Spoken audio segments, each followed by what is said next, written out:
alors est-ce que vous savez, Jennifer, ce qu'est le TAS? Non, j'allais me le dire. Je vais vous l'apprendre. C'est pas une MST. C'est pas moi qui l'ai écrite, c'était sur le prompteur, hein, je vous dis. TAS, ça veut dire trouble affectif saisonnier. C'est plus connu sous l'appellation approximative de dépression saisonnière. C'est un peu ce qui pourrait vous arriver, Jennifer, quand vous dites que quand il fait pas très beau, ça pèse sur votre morale. Il y a 70% des Français qui disent ressentir une baisse de morale pendant l'hiver. On les appelle donc les météosensibles, on en a parlé. Arnaud est allé à leur rencontre.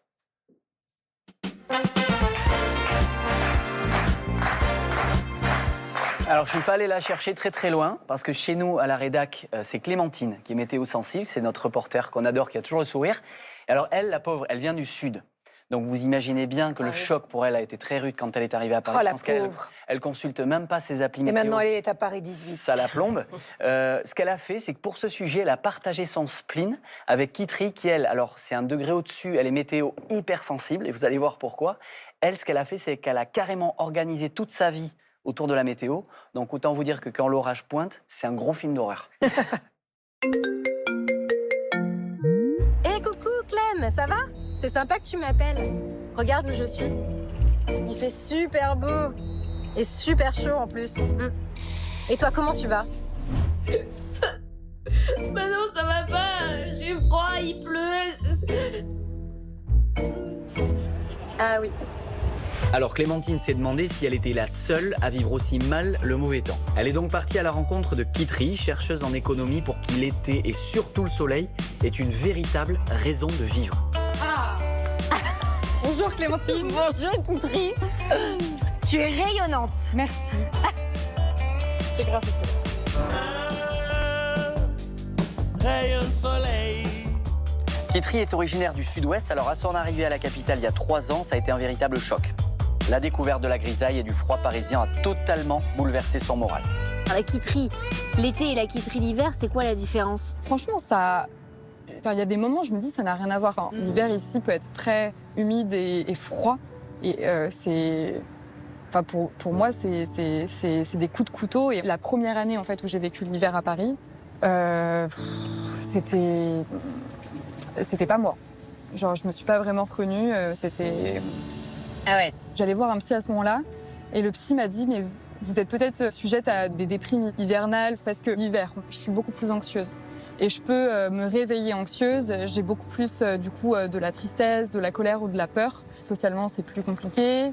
C'est pas facile d'avoir l'impression d'avoir un brouillard dans la tête et de pas réussir à rassembler ses idées. Donc l'énergie que j'ai, c'est pas la même.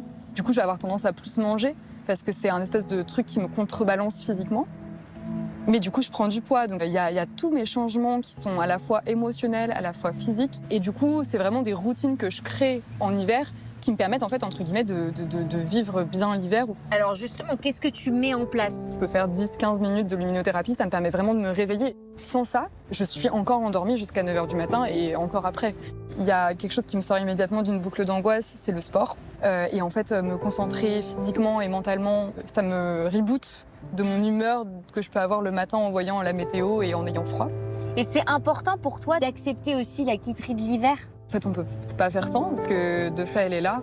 Puis il y a peut-être quelque chose qui est de l'ordre plus peut-être presque philosophique de se dire bon, c'est la merde. Mais si c'était pas difficile maintenant, peut-être que ce serait pas aussi bien après. Et c'est pour ça que j'aime bien le printemps, c'est qu'il y a un peu ça revit quoi. Et en ce moment, les belles journées s'enchaînent. C'est donc le retour de Kitri version printemps-été. Elle rayonne à nouveau. Allez Clem, on va prendre un vélo. Ah ouais, un vélo, mais moi je pensais qu'on allait prendre le métro là. Ah non, pas avec ce temps-là. Je profite de chaque rayon. D'accord. Pas le temps de chômer avec Kitri, hein. C'est évident de pouvoir pédaler le soleil. Là, tu te sens revivre un peu. Ouais. Bref, Kitri ne manque pas une occasion de profiter du soleil. Alors quand elle retrouve son ami Antoine, c'est évidemment en terrasse. Si on va dans un resto ou un bar et qu'on se met à l'intérieur alors qu'il y a du soleil dehors, c'est no-go pour moi. Genre c'est impossible. Et même s'il fait froid, même s'il y a du vent, s'il y a un brin de soleil, il faut que je sois dehors. Tout l'hiver, elle va chercher le moindre endroit où il peut y avoir de la lumière. C'est vraiment comme si tu étais sous l'eau et que tu n'avais plus de moyen de respirer, que tu cherchais le moindre endroit où tu allais pouvoir chercher de l'oxygène. Et alors Antoine, quand est-ce que ça a été le moment où tu t'es rendu compte de cette météosensibilité chez Kitri? C'est quand on s'est côtoyé pendant le premier hiver, là j'ai senti qu'il y avait un sujet quoi. C'était vraiment un peu plus bougon que d'habitude. C'était rare, parce que c'est plutôt quelqu'un qui est toujours de très bonne humeur. Le passage de l'horaire d'été à l'horaire d'hiver, là, c'est la catastrophe. Terrible. Et c'était vraiment winter is coming, quoi. Quand il fait beau, je pense souvent à Kitri parce que je me dis ça va être un bon jour pour elle.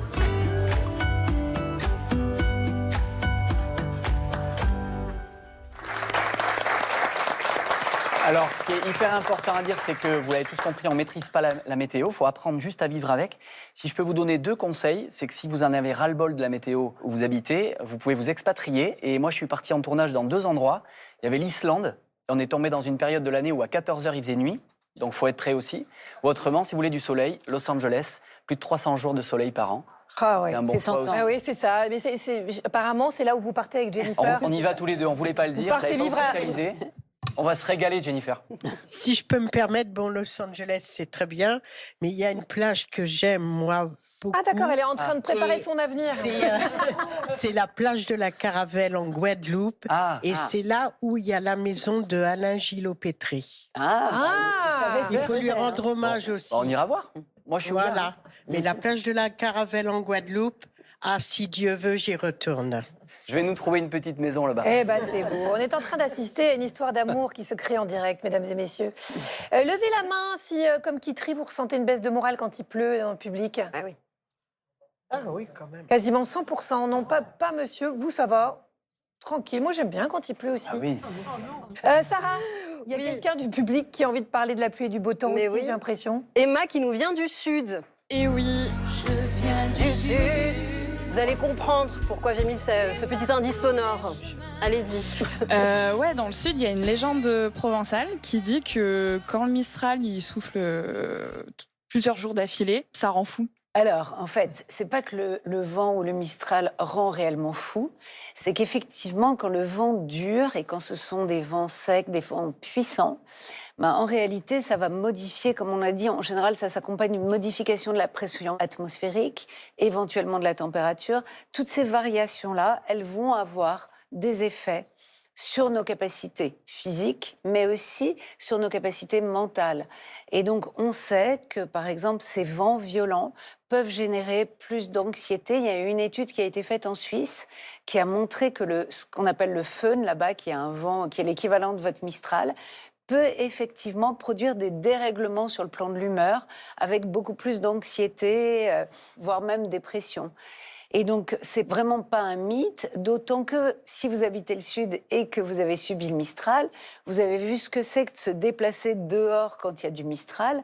Toute votre attention est vraiment recrutée pour lutter, marcher contre le vent. Et donc, c'est pas que ça rend fou, c'est que forcément, ça nous empêche d'être disponibles sur le plan intellectuel et on peut avoir cette sensation de ne pas pouvoir utiliser nos capacités.